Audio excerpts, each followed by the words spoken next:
We vibing with another show. Tell me everybody, can you catch this flow? We're breaking down mental class sentence so you know who we win. Tony Dixon and Friends. They tell me that the sky's the limit. Your purpose calling you, baby, you make the difference. Take charge, do you know who you win? Tony Dixon and Friends. Who we win? Tony Dixon and Friends. Yeah, yeah. Tony Dixon and Friends. Tony Dixon and Friends. Who we win? Tony Dixon and Friends. Welcome back to another episode of the Tony Dixon and Friends podcast, where our goal is to educate and inspire you to break those mental glass ceilings in your life. My name is Eric Kecalf. Hey, and guess what? Today you're in for a treat because I'm joined today by my man, Mr. Kecalf Bailey. What's up, E? What's going on, Kecalf? Good, man. KB's yeah.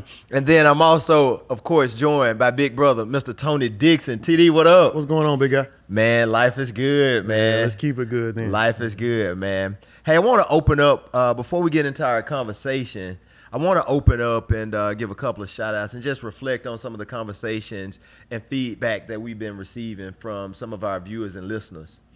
I want to start with a personal shout out with, funny when I say his name, but James Bond.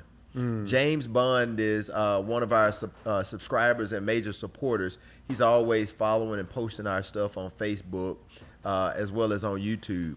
James Bond is down in Orlando, Florida. He's a personal life coach, and he's a life coach for NFL and NBA athletes as well as business professionals. And James Bond, shout out to you, my friend. Thank you for all your kind words.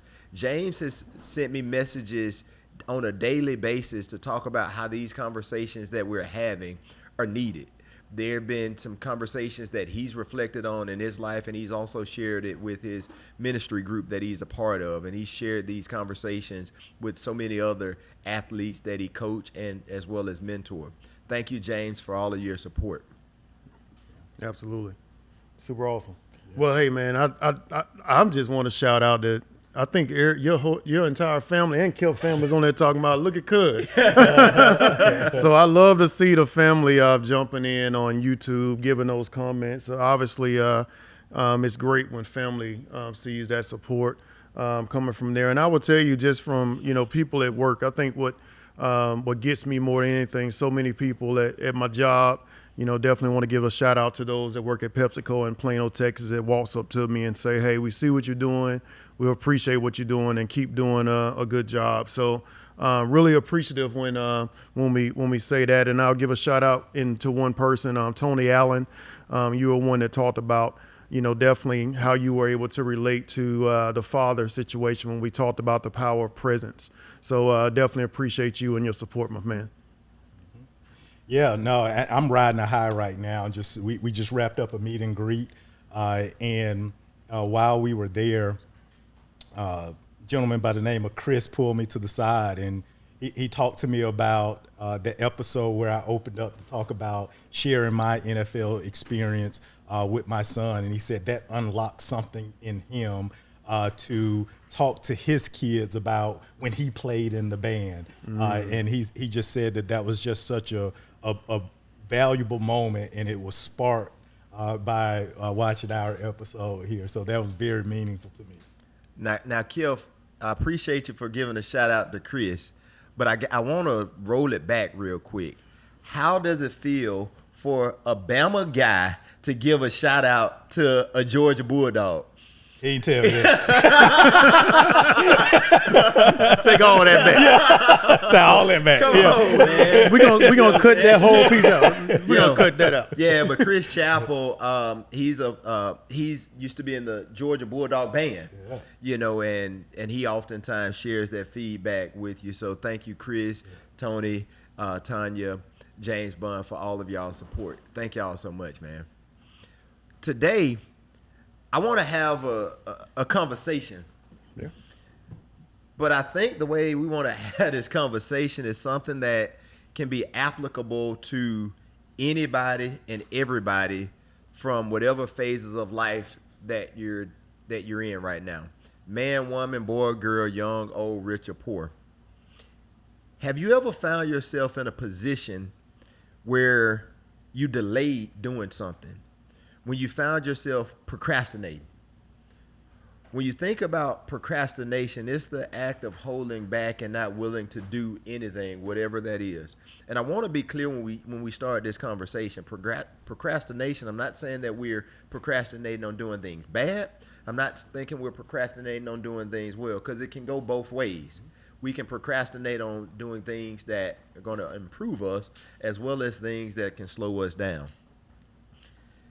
Procrastination can be something that can stress you out. You know what I'm saying? Whether it's you procrastinating on completing a job application, or completing an application to go back to school, or having a tough conversation. I found myself in a situation at work where I was procrastinating on having a tough conversation with a senior level executive within my company. I found myself making a mistake. Well, I found myself losing a deal within, with our company. And I know I did everything right. But it came back that there was some miscommunication within the process. And when I got that communication, I promise you, man, it's hijacked me, made me feel bad. And then I had to think about, how are you going to have this conversation with this executive? It ate me up. Like, days went by, and I'm sitting here trying to figure out, what am I going to do? So there was a couple of other leaders within our company that were part of that deal with me. And I told them first. And here's what one of the guys told me. He pulled me to the side. We went and we had lunch. And what he told me was, he said, "Hey, Eric, just rip the Band-Aid off. Just rip the Band-Aid off. What's going to happen? Just rip the Band-Aid off. Just do it." And when I did that, I went back and I decided to rip the Band-Aid off. I had that conversation. But what I realized is, when I decided to make that jump and rip the Band-Aid off, it wasn't as bad as I thought. I realized that I had support, but I also realized that I'm not the only one that makes mistakes. I felt bad. I was like, all the work that I've done is going to be thrown out of the window, and they were going to look at me bad.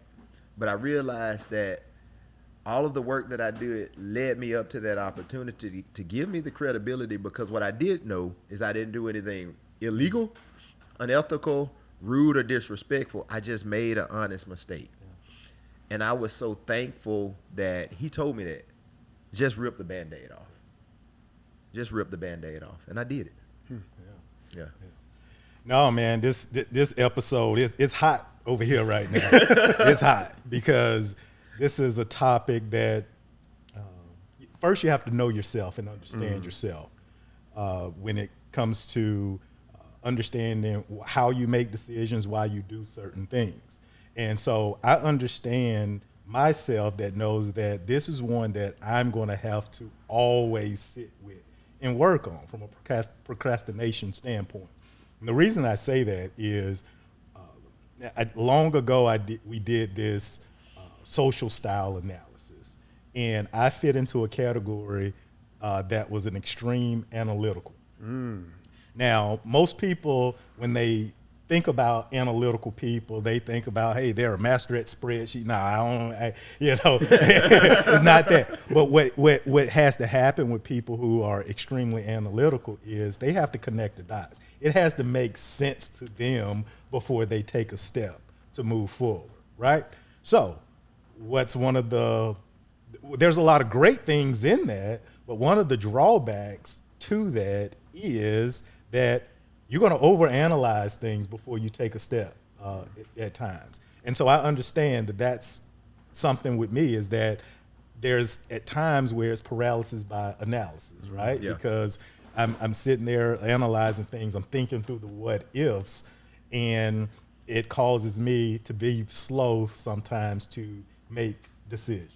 Now, the funny part about this, I've procrastinated on something, put something off because I'm thinking about, well, what if this, and then what if I gotta go have this conversation and go do this? I put something off for 2 or 3 weeks, and it came back to it that when I finally did it, it took me 10 minutes.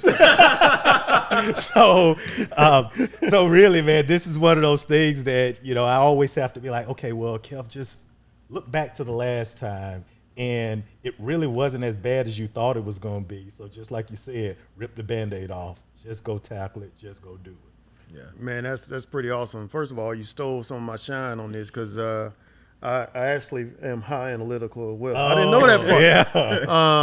Yeah. So I'll give even a more personal experience as well, like really along those same lines, because I cloud it by saying I'm a fact-based seller. Yeah. As an example, like I got to get all the details. I want to be prepared for every angle, for every rejection, for every objection. I'm that person that want to be just straight fact-based and be prepared for it. But the paralysis by analysis is real, but I want to flip it a little bit and talk about in my life where it's been a problem. I would tell you that part of it was the slowness to create this podcast. Yeah.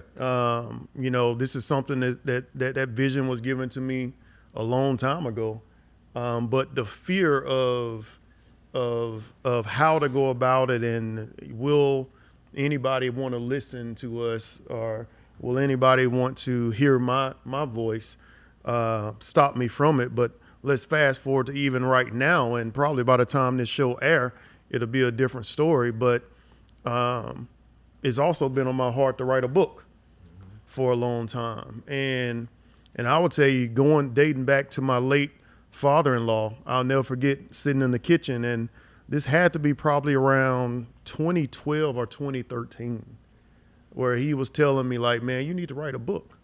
And I'm looking at him like, nobody wants to hear my story. He said, son, you have a story to tell, and you need to write it. And I've sat on that for years, to the point where until I took the step, because I wanted to do it myself, right? So go write it, self-publish, do whatever. But what I had to do to go do that, I start researching, what I need to do to set up the concept of a book, like how many characters need to be per chapter. And I'm sitting there doing all this research, and as I'm researching, it started overwhelming me to the point I didn't take any step. So until I found books by athletes, his name is Kelly Cole.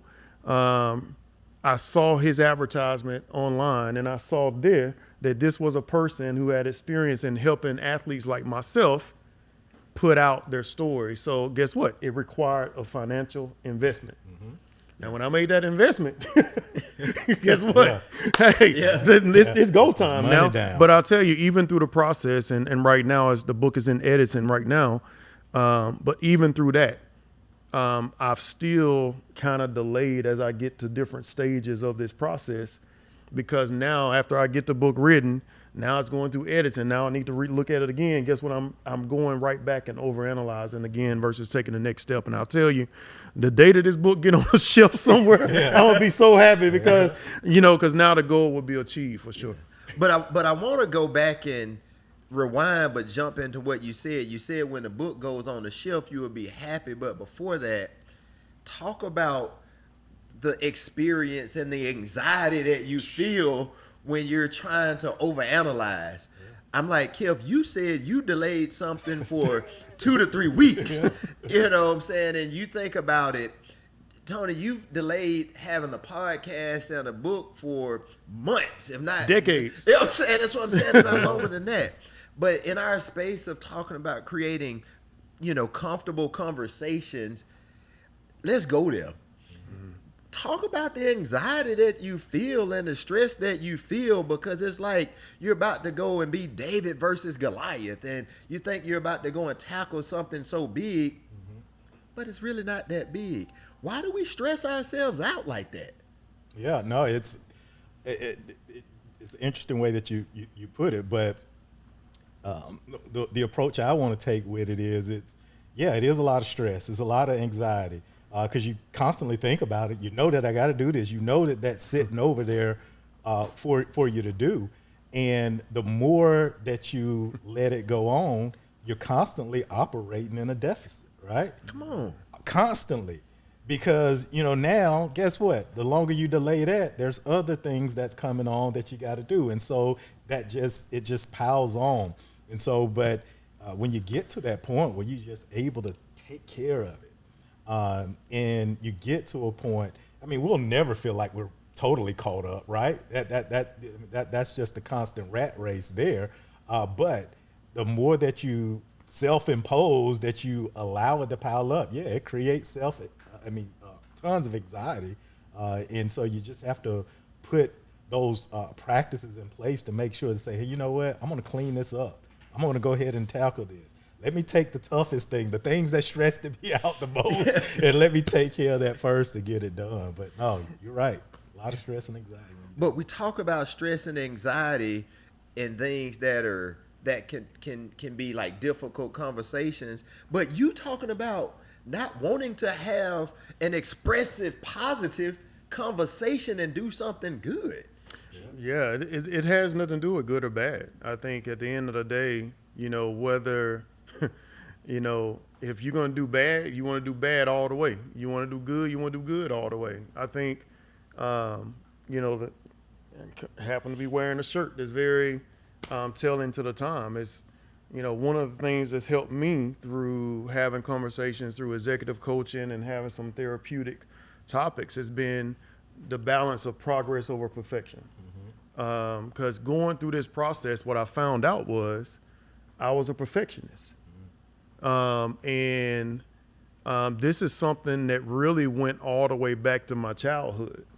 And it's in the sense as we as fathers, one of the things that my father would do to me unknowingly that was creating this space of a perfectionist was when I come in, as example, when a report card come in, right?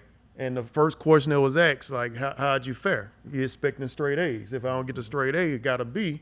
There's no room to really talk about why I got this B. The expectation was getting that A. So it put me in a situation where A's and B's is great. You still get, that's honor roll, You're right? You still, right? Yeah. But it put me in a mindset that if I didn't have straight A's, then guess what? I wasn't good enough in that moment. So that moment really started for me at that young age to where, if I don't get straight A's, guess what? I didn't perfect the task that I had in front of me. Now, guess what? Took that right into football. Yeah. Right?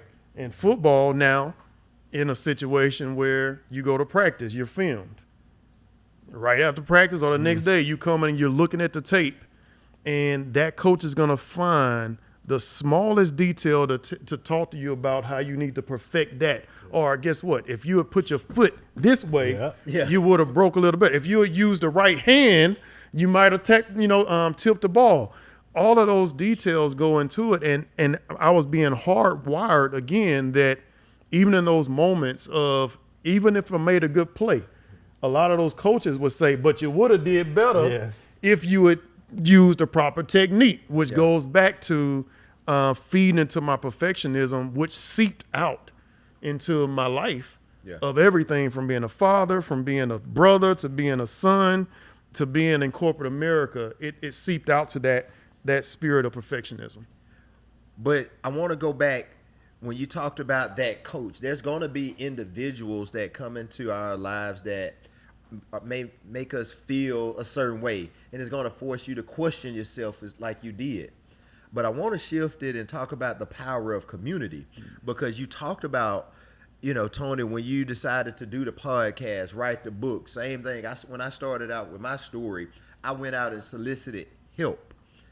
Talk about the experience that you may have with some of the people that you're talking to about making some decisions, because we oftentimes find ourselves in situations with people that are feeding into your procrastination.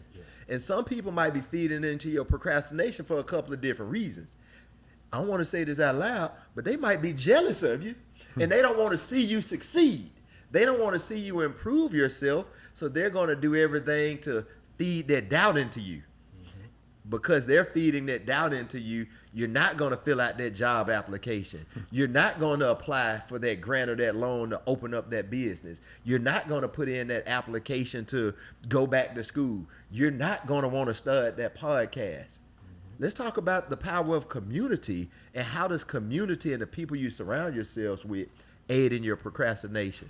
Yeah, that's a good one now. So when it comes to people feeding into doubt, that's one that I would say that I don't struggle with, and just in the sense of that's something that's always been with me. If you tell me I can't do something, then I'm gonna do it. Right? You just gave me the license to go do it. When it comes to that, but that power of community piece that I want to touch on is it's quite common to when I've taken the approach to go to people and say, hey, look, I don't have this all together, but here's what I think, and I start moving down that road. Community, those people around you, most people want to be their assist, to be like, okay, well, all right, well, here, have you thought about this? Or here's something that I can do to take off of your plate. And so now when you involve others that can assist you to get it across the finish line, that's where, I've learned to use the power of community to get to that point, to just be able to say, you know what, even though I want to come to you buttoned up and I got it all together, let me just put it on the table. I don't, but I got this. What are your thoughts? And people, that community, help you to take it across the Because finish you line. know why it's easy to come to me like that? I too struggle with the same thing. And here's how I got over it. Yeah. Let me help you. Yeah.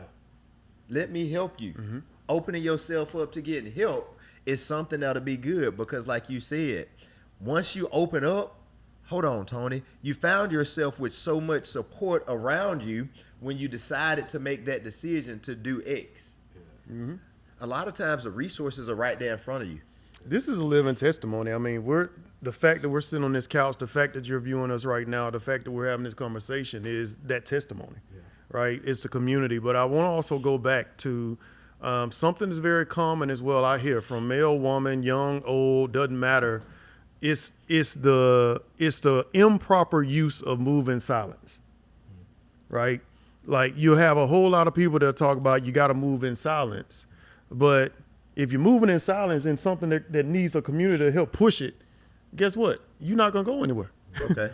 Right? You're not going to move anywhere. Like, what most people don't understand, the term of move in silence, most people internalize that to say that if I speak my vision too early, now there is discernment in this, don't get me wrong, but there are certain things that, and certain relationships and support systems that you need to speak what your plans are and what those visions are, because it's those people that's going to hold you accountable to go and attain that vision, or through the conversation of talking about a podcast, that now you're going to have somebody like Eric to come and say, hey, when we putting this together, when we meeting. Now, a person like me that's overanalyzing, right? And now having paralysis by analysis, is him that's coming, and his strength is now helping push me further to say, no, what are we waiting on? Mm-hmm. Like, you said you want to do this, let's go and do this. And in doing that, talk about the lack of perfectionism. Well, people don't realize this was going to be a Zoom video, right? One day we're going to show you all how this started, but the original thoughts behind this was going to be us recording Zoom and us putting the gallery up. You're going to see all three of us, nothing in the background, definitely not this beautiful studio, and definitely not the producer we got producing this for us. But here's the thing that happened about it. Because Eric pushed you and I to get and do the video, it forced us now to see what it looked like to start the process. And from starting the process, guess what we did? We became vulnerable and showed other people what was going on. And guess what they did? They then start pouring into us and saying the quality of the video doesn't match the quality of the conversation, which sparked another version of Eric finding somebody who was already waiting, had already been blessed, and just waiting on the opportunity to help bring this to where it was supposed to be. So I go back and say that sometimes this move in silence is why you still not moving. Like, everything is not about moving in silence. Some of it is about putting it out there to the people that are going to be in your corner to hold you accountable, and remembering it's progress or perfection. Because until you take that step, those iPhone users, I don't know what version of iPhone you're on right now, but you probably got an software update waiting. So even a company that is $1 billion organization, it's not perfected. Nope. always evolving, always fixing it. And until you take that first step, you don't know the adjustments you need to make for the second. Yeah. But you kept opening up and you said what you wanted to do. And you opened it up. Yeah. You know what I'm saying? You opened it up and you wanted to talk about us getting here today. But in your mind, Tony, I know you well enough. Why do we put dates on making those jumps? Hey, because Kecalf started and he said, hey, man, it kept me up for about 2 or 3 weeks. We find ourselves saying, hey, by the time I turn 30, I want to do something. By the time I turn 40, I want to do something. By the time I turn 50, and we keep kicking the can down the road. And every time we turn around, what you said, Kecalf, we get further and further behind. We get further and further behind. Why do we put dates on stuff and just delaying the obvious? Yeah. No, and I think that is, that's taught. A lot of times, right? I mean, whether it's women to say that they're gonna be married about a certain time, which is a dangerous thing to do, right? No, you better get married when it's ready. Yeah, that's what you need to do. But no, those are things that's just taught. And then we're masters as well as you give me an excuse that I can use, I'm gonna use it, right? So now if I put this date or I can extend it and there's nobody holding me accountable to that. But you just talked about it. Tony talked about that accountability when you're going to do it. And then when you're like, okay, well, what's this time? When are we going to take this step? And we need those people out there. So I know that's a roundabout way to say, I don't know why we put dates on it. But yeah. I think everybody's reason is different, but I think we're all addicts to saying I'm working on it. Mm-hmm. Right? And I think there is a set of fear that comes in. People want other people to believe they're always working towards something. So if I never complete it, guess what? I'm still working on it. Mm-hmm. Yeah. So now you can hide behind the mask of, yeah, man, I'm still working on the book. Okay, yeah, you're still working on the book, but when is it going to be done? Yeah. Right? And I think fear definitely comes into it. It may not be the case for everybody, but I think fear does come into it to the point of having fear of success or having fear of when this is completed, then what? Yeah. Right. And, but those have been my, the battles I've had to fight in terms of, just like doing a 1,000-piece puzzle. I love doing puzzles as an example, jigsaw puzzles. You start on the border, you finish it in, but when you're done, all that's left is to tear it up or frame it. Mm-hmm. Right. But it's emptiness after that. So sometimes it's just the joy is in completing the puzzle. But when you do it, you also find joy in the process. Yeah. Mm-hmm. You find joy in the process. You're able to go hooked on it. Come on, man. Make those mistakes. And once you make it to the end, it's so refreshing because now you can look back. Yeah. And you can look back and say, man, this was a wonderful ride. You can look back and share with those people that pulled you to the side and say, hey, Kecalf, you don't have to do this by yourself. Mm-hmm. Tony, look at what we've been able to do together as a group and as a community. And because you being vulnerable, me making my mistakes, I'm able to look back and recognize that in other people. Mm-hmm. Now I'm able to talk through and help somebody else. Because I'm sure there's somebody else that you poured into now that started a podcast, written a book, gotten married, made a tough decision. But even with analysis by paralysis, having that community, I'm one that moves fast. I'll admit it. But you got... Yeah, you do. Hold on. Listen. Hold on. Wait a minute. Yeah, let me take a time out for a station identification. But when you talk about moving fast, it's also about balance. Yeah. It's about balance. We balance each other out. And once you open up, you're able to find balance. You're able to find that there's somebody else. Once you decide to make that jump, there's a book by a guy by the name of Brian Tracy. He talks about eating the frog. Once you decide to eat the frog, rip the Band-Aid off, you'll be able to accomplish so much more. Don't be afraid. Don't be afraid. Stop procrastinating and just do it. And you will be able to break those mental glass ceilings in your life. I'm Eric McAlpin, Kecalf Bailey, Mr. Tony Dixon.